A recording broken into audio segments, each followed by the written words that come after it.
Good afternoon, class. My name is William Allen. I'm going to talk to you a little bit today about why I feel that all people that graduate from high school should serve their country and do a short time or a short stint in the military should they not decide to make it a career. I'm going to go over a couple things today. I'm going to talk about a little bit about the benefits the military provides, to include education, medical, things of that nature, and locations, the ins and outs of the military in that regard. I'm going to talk to you a little bit today about the discipline and technical expertise that the military can provide one person should they not make the military career, how they can transition into the civilian workforce and be successful. Then I'm going to wrap things up today talking to you a little bit about the leadership and professionalism that the military instills in that person and why that would be good also in the civilian workforce. But to get that all started, I'm going to talk to you a little bit today, start off with the education benefits, the medical benefits, and all the benefits that encompass with the military. Some people may not realize as soon as you sign up for the armed forces when you're in basic military training, there's certain things that you can actually sign up for, i.e. the Montgomery GI Bill, and now, since 9/11, we have what we call the 9/11 GI Bill. The Montgomery GI Bill takes a few $100s out of your paycheck when you first come in, basically when you're in basic training, when it wouldn't affect you, and then after that, you basically have virtually a free education. If you decide to get out of the military, it basically pays up to almost 80% of your college, your books, and everything like all that. So that's an outstanding benefit that they have. One of the new and enhanced benefits that the military has nowadays since 9/11 is the 9/11 GI Bill. What that encompasses now, for me specifically in the Air Force, I'm married and I do have a child. My wife is also military, but for my child, I can actually transition that GI Bill to my son. So when my son is 18, graduates high school, and goes to college, he's not only going to have 100% tuition covered, he's also going to be getting a housing allowance for a military E5, which is a sergeant pay. So as of right now, where I'm from, that's $1,200 a month just to live, in addition to $500 or $600 a month to actually just to eat. So they basically provide him extremely outstanding benefits at this time. That's something that I bought into right off the bat with my son. In addition to that, for me right now as an active duty military member, I do have 100% tuition assistance, meaning the military does pay 100% of my tuition while I am going to school. And that's been just absolutely tremendous for me now, because in addition to learning everything in my military job, I can enhance my professional development and become a better leader in the outside world, in the civilian force. In addition to that, they get the medical benefits that everyone thrives about. We do not pay anything for medical. When it comes to, I talk to my family members, and I just never realized how good I had it in the military. When I do have to go make an appointment, or if I do have to go get seen at an ER at a military hospital, how I can just walk out, and if I need prescriptions, everything's right there within the hospital. I can go right over and get a prescription, no co-pays, or just no cost virtually whatsoever. So that's something that I wasn't aware, that medical insurance and health insurance in the civilian sector right now is one of the largest concerns, and that was a big topic for debate with this last presidential election. So that's one of the two biggest things right there that people look at in the military and say, hey, this is what it can provide you, and that's a career or a decision making process. In that whole process, that's what makes people want to come to the military. In addition to that, leave and vacation days were authorized. We get 30 days a year vacation that can accrue over time. After 60 days, it's use or lose. One thing the military just came out with, even for dads now, for if you have a baby, your wife has 6 weeks of maternity leave, and fathers get 10 days maternity leave after having a child, which is a great benefit right now. 2 weeks R&R after deployments. You definitely do get some good time off. In addition to that, you do have the location benefit that we have in the military.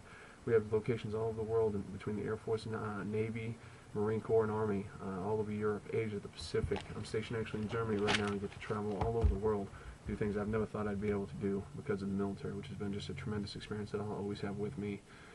But I did talk to you a little bit today on that first part about the outstanding benefits that the military can provide. Now I'm going to talk to you a little bit about the discipline and the technical expertise that the military can provide you. In regards to discipline, that started right off, especially for me at 17 years old, coming right into basic training. I had no choice but to wise up and to see things in a different light. It's very strict boot camp, 6, 8, 10, 12 weeks, very stressful environment. You're almost, so to speak, I don't want to use the word brainwash, but you do have to apply a certain amount of discipline, and expectations are extremely high. You're no longer a part of the civilian workforce, you're part of the United States military, which is the strongest military force on this planet. So your expectations of you is extremely high, and we do have to perform, and you have to perform under strict and strenuous conditions. So that discipline is definitely instilled. In addition to that, after basic training, you do go to the career field of your choice, or the career field that you get placed in. You will go to technical training, where you become the proficiency expert for that job. In the Air Force, a big thing that pays a lot of money on the outside is aircraft maintenance. Obviously, police. I work police right now. I'm a military police officer.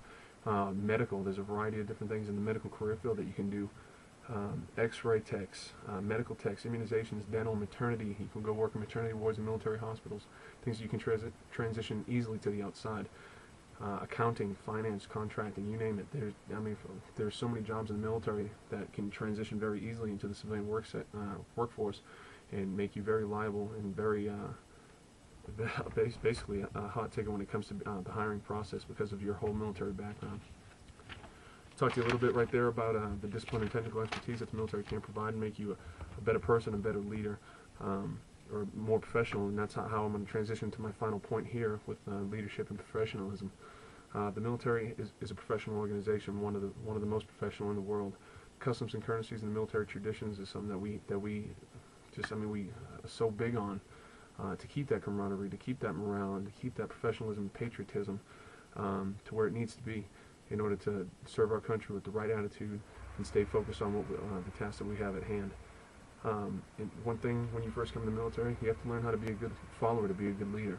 The military does have followership courses and what we call professional military education. In the Air Force, it's called Airman Leadership School, and then you have NCO Academy. When you become an NCO, a non-commissioned officer, you will be going to an academy to further enhance your leadership abilities and how to lead the troops. Because that's, at the end of the day, that's the workforce of the Air Force, and the workforce of any military branch is the lower level airmen, the enlisted. Those are the guys that make the job happen, and to be effective and make them effective, you do have to be an effective leader, one way or another. So, the more, of course, with any job in the civilian work center, as you get promoted through the ranks in the military, same thing in the civilian work center, comes more responsibility, so on and so forth. So you can really build that resume on how to be more successful on the outside. So I just talked to you today totally about what the military brings to the table as far as benefits, medical, and then of course the discipline and professionalism that it instills in one person.